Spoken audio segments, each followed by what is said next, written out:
I work at Oracle in the Java Developer Relations team, and I build communities and I profile developers. My slides are all photographs and just a little bit of text, and so I'll see if I can get through everything. I really love profiling developers and taking pictures, so that's really all I have to show today.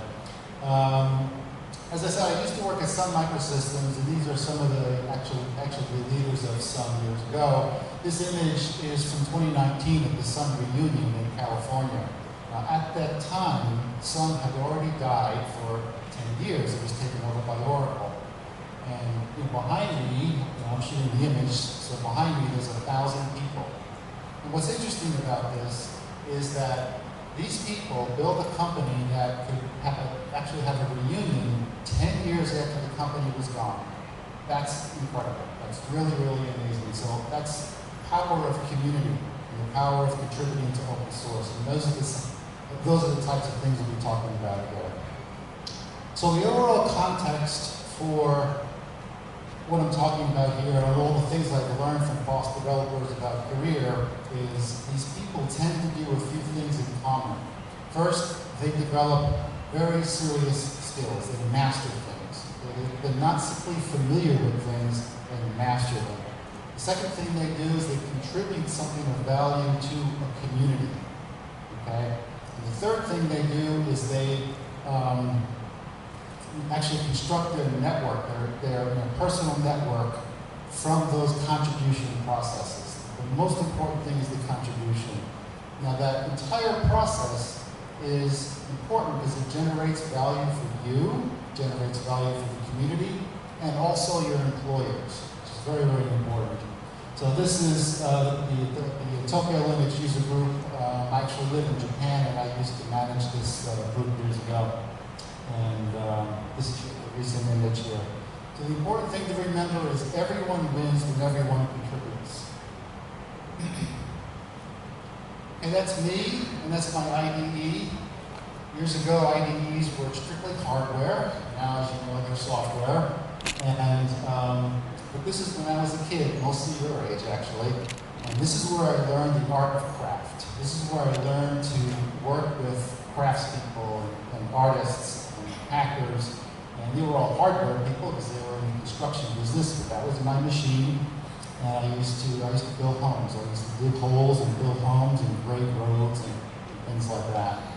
And yeah, so the people that I learned with, the people I mixed with back then remind me of you guys now.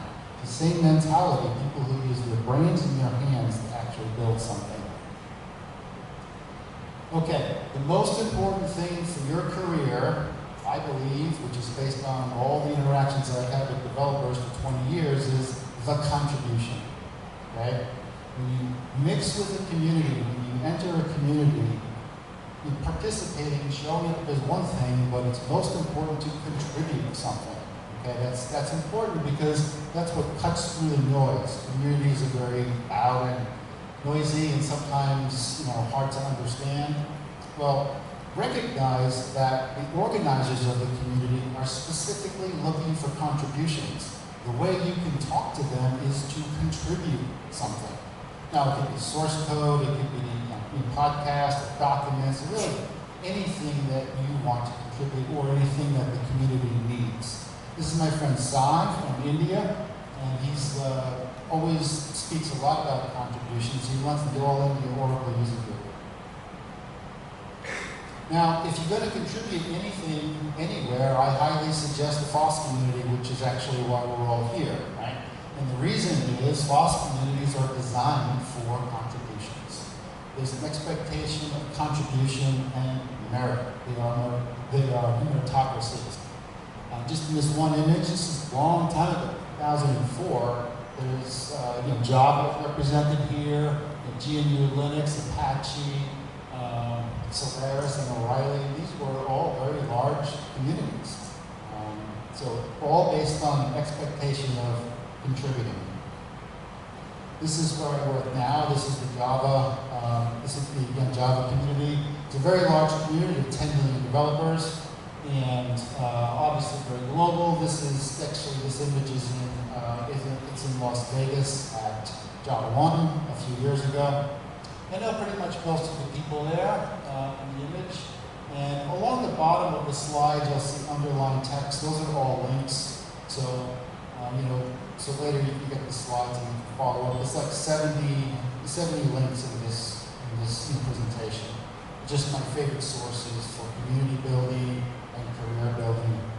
And we take contributions, so in multiple ways, either through user groups or documents, articles, code, things like that. If you're going to contribute to communities, I suggest contributing to, or at least participating in multiple communities. Okay, because not all communities are the same; they don't necessarily overlap. The cultures can be quite different. And this is another image here from Java 1 in San Francisco. This is a list here of all the communities I've participated in. It's a lot. That's one of the reasons why I'm interested in seeing how different communities function. So don't just contribute to one community, try and get involved in multiple communities. I do draw a distinction between networks, communities, and people for the purposes of building a career. Obviously, community is very, very large. You don't necessarily know everybody. You shouldn't. Your network is something that you build within the community, so that's very personal, and you should obviously know all of those people. And most important to remember is you have to build one person at a time. Okay, it's the only way to do it. So think small, one person at a time, medium, and obviously large. These are some engineering students in Indonesia in 2009, and I had this very conversation with them, then, right? So some of these principles are timeless about how communities function. As I said before about merit, it's very important that when you approach a community, you're going to contribute and get involved to make sure it's a community that is based on merit. This way, it's not a perfect world, nothing's ever perfect, but this way you have at least a certain confidence that they're going to take a contribution, they're going to allow you to make relationships, trust relationships and things like that. This is an image from, this is actually an unconference in Hawaii a few years ago. We've got about 10 different communities represented here in this image. We built actually we built the event specifically with that in mind. Please don't try and build your career alone. It's too hard. There's too many things going on. You can't know everything. And so you need mentors. Really specifically go out and try and find mentors, and also be a mentor as well, because once you're involved, you have something to share. This is a very good friend of mine, Denise Cooper. She knows everyone in the world in open source, and probably everyone else as well. She was very valuable to me when I joined SUM in 2000 for introducing me to this whole concept of open source and community building. And she remains a mentor today. And mentors they tend to be leaders, okay, in the community. But one of the cool things about how communities function is that leadership is distributed, and it's distributed via action. So just because somebody has a cool title from a company or something like that doesn't necessarily mean they have any seniority within the community. It's based on action. People are, there's a lot of sort of normal people in communities who are very substantial, very substantial authority. And so this is an image from the Community Leadership Summit. Jonah Bacon there on the left, sitting down, is the leader of that. And he actually obviously comes from the Linux community. And there's plenty of leaders in communities that you can engage. This is a concept here, performance versus success. I wish I knew about this when I was a kid, actually. If you haven't read the book, The Formula, it's the link here on the right-hand side. It's called The Formula. And it's about, a few principles about how networks function. This concept of performance is interesting. Performance is about you. It's your skills, how much you can work, how good you are, essentially, right? But performance is bounded. You can't work too much. There's only so many hours or so many lines of code that you can write, things like that. It has a bound around it. Success, however, is not about you. Success is about us, the community. Success is how the community is basically the result of what you contribute, okay? And the whole point here is this is why we contribute. When you contribute to a community and the community scales, it scales way more than you could possibly scale alone, okay? So this concept is really, really important. Performance and success are obviously related, but they're not the same thing. Another concept outlined in the book, the same book, called The Formula, the link on the lower right, is called productivity versus innovation. This is important for young people as well as old people like me, all right? We oftentimes, older guys like me hear, oh, you're not as innovative as the young people, they're smarter than you, and this and that. But it turns out that when you get a large data set, that's not true. And this author here, Albert Barbase, actually has a data set of all scientists, all papers for 100 years. That's a pretty good data set. And it turns out the signal says that as long as you can produce the same volume of work, it doesn't matter the age, the same volume of work, you have the same chance of success. So it's not about age, but it is, however, about productivity. And this is where older people can't produce as much as younger people. So keep that in mind when you're young now, is to stay healthy, because when you get older, you will drop off in terms of your productivity. This is actually a friend of mine, actually Bashir Khan, who is, I've learned a lot about new productivity from him. Oh, and by the way, just to go back, this is obviously James Gosling. He's the father of Java, and a friend of mine, and I learned obviously a lot from him about actually both performance and success, because he and his friends years ago built one of the largest communities in the world. Okay, assertion. We all have to assert ourselves, and this is very hard for a lot of people. It's very hard for me. These two engineers here from Beijing and actually impressed me substantially when they stood up at a conference and they had an issue to discuss with the entire kernel team at Sun. That's 300 kernel engineers. If you know anything about kernel engineers, they're a pretty smart lot and a pretty tough lot. And these two kids at the time stood up and they actually held hands, and just like you see here, and they said their issue, and they had a discussion with the team.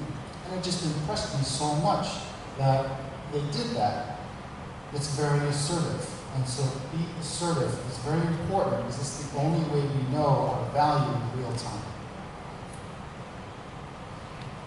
This obviously is a picture of Linus Torvalds, and right after I took this image, I had a conversation with him and told him how I lost my platform and how I was the Open Solaris community manager at Sun at the time. Years ago, it was Linux and Open Solaris. There was a lot of conflict, and I had a great conversation with him, but it was very interesting that he listened to me talk, and he said, oh, I'm sorry, because I lost my project. It's very important to think in terms of your project as a platform. You stand on that platform, and you do work, but that platform goes away, you have a problem on your hands, like I did. But he was very kind. He gave me half an hour of his time. We had a great conversation, and I learned a lot from it. So, change happens. These are a group of engineers, database engineers in India a few years ago, and we always talk about this in this concept of change and blistering change and how to handle it, and AI and autonomous databases are changing markets, and so everything changes in every moment, and we have to realize that we can't fight this. It's the world we live in, and it's best to just embrace it. This is a friend of mine, Matthew Gons. I've learned a lot about him, about learning. Now, I think it's very important that we leverage all the tools that we can, but never allow the tool to take out your ability to think. AI is great, ChatGPT, all these things are great, to help you. But don't ever allow something to take away your ability to learn, and then you become dependent completely on some tool. And all the links, at the bottom of the slide point to really innovative learning techniques that come from the scientific literature that have been around for 100 years, but they're just not taught in school. And really interesting concepts like spaced repetition, gap effect, mastery versus familiarity, especially from this book called Make It Stick on the right-hand side. That book is extraordinary. I highly recommend you read that book. It's a very simple read. It gives you practical steps that you can keep learning in an innovative way. One of the ways that we do learn, and one of the most effective things that developers do, is they tend to go very, very deeply into things. This is, another friend, Satoka from Japan. She's hacking at Tokyo Hackerspace. And I noticed this is an all developer. You see them at conferences here. They're running around a laptop. They're hacking on something. They're focused very, very deeply. The brain works differently at the surface versus at deeper levels. When you're doing surface work or shallow work, it's very hard to do innovative things. You really create true innovation and interesting things that get you promoted when you do deep work. And that is obviously a book. It is called Deep Work by Cal Newport. He's a computer scientist. Also an extraordinary book to read. These things are hard. I totally admit it. Career is a hard thing to do. But it's necessary. The Stoics knew this 2,000 years ago. They need to embrace hard things. This is a friend of mine, Ayana from Japan. And behind me is thousands of people. She's on the keynote stage at Java One, very prestigious conference. And this had to have been hard for her. She's doing obviously a martial arts show here. But she's in front of thousands and thousands of people. And so she bowled through it, and she succeeded. And that just illustrated to me to embrace hard things. Because your career is a hard thing. And your brain adapts. Neurologically, your brain adapts when you push through things that are very hard. Mastery is really what we're talking about here versus familiarity. If you listen to a podcast, you take a class, you do this, you do that, that's good. That means you're familiar with something. But the point is to master something. All the developers that I've learned from who've achieved these huge successes, they are true experts in something, whatever it happens to be. This is Bonnie Korn. I worked for her for 10 years in Solaris, and she managed our engineering team. She's an extraordinary manager. I've never in my life experienced such a highly skilled manager. She focused on details, details, details, details. It's the only way to deal with complexity is to master the details. This is another friend, Joe Ito from Tokyo. He's obviously a photographer. He used to lead MIT Media Lab. He's a PhD. He's very famous. But he's a super nice guy. He's very, very approachable. And one of the things that he taught me is to think in terms of possibilities. Now, when I say taught me, I'm observing this of these people. Right? They don't actually teach me. I just observe what they do. I feel very, very careful. So you have to work very deeply on your career with this focused work, but then take time to come back up and look at the broad picture and see what's possible. It's another hacker friend of mine, Chris Benson from Oracle. He built this machine with some help from Oracle teams. It runs all of Oracle's software, Java, Linux, and everything. But that's 1,000 Raspberry Pi. 5 minutes left. And so my point here is to go bold. And when you go bold, you attract other people to your project. I mentioned earlier about old and young people. If you're young, take your health very, very seriously because you need to be able to perform throughout time. And I've been in the hospital for years. I know what it's like. I can assure you, you can't build a career in the hospital bed. So, just a message to take your health very, very seriously. All right, we're just going to end up with some comments from the community here. This is the guy I work for right now at Oracle, Sharif Chander. Again, Java has 10 million developers, and Shar believes that community is the most important thing. And I agree with that. This is Venkat Subramanian. He is a professor and teacher, and is also one of the more famous engineers in the Java community. And he believes that writing code and seeing it evolve is therapeutic. This man is after quality. He loves code, he loves developers, he loves people. True quality. The guy in the middle there is Brian Cantrell. He's a kernel developer from some years ago, a friend of mine. And he said, ideas are expressed in code, the implementation is the idea. To have a conversation with Brian, you should write some code. This is the way they think. Okay, you don't just talk and talk and talk and talk. Get an idea, write something down, write some code. Right? The implementation actually expresses the idea. And my friend, Alan Burleson, obviously from Solaris, he's talking about privilege, contribution, and things that are earned. Okay? This is all this supporting what I've been talking about. Simon Phipps, another friend of mine from Sun, talks about code is king, and the people who write it make the decisions. So in any community that you go to, the people that tend to make the decisions are the people that are doing the work. Okay? So it's another sort of illustration that when you come into a community, to not be passive. Actually assert yourself and write something and contribute something. The guy in the middle there is Stephen Hahn, and he's also a friend from Solaris, a PhD. And Stephen always used to say, people in the community are, you're always interviewing. So when you're doing code reviews, you're exchanging emails, you're having arguments and debate, integrating code, you have your contributions, all these different things, you have conflict. All this activity it's in the open. You're on open mailing lists of one form or another, open forums. That's your interview. We're talking about career here. Think in terms of your very work, things that you do every day in an open community. You're interacting with your colleagues, but it's open. Everyone can see it. Treat that as your interview. Another guy I was very close 2 years ago is Stephen Chen, and Stephen was actually worked for Stephen at Oracle. He always used to say, you are what you do.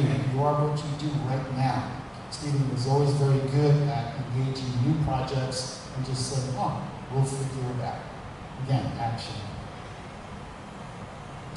This is my podcast. I've interviewed hundreds of people and for videos and for audio and streams and things like that. Right now it's focused on Java, so it's called Duke's Corner. This is the everything I've said to you is what I do with these interviews. They're all non-technical. We talk about technology, from a broad perspective. Talk about people and community, and I always bring up career. And this is a friend of mine from Google. I don't have anything to say. I just love the picture. And finally, this is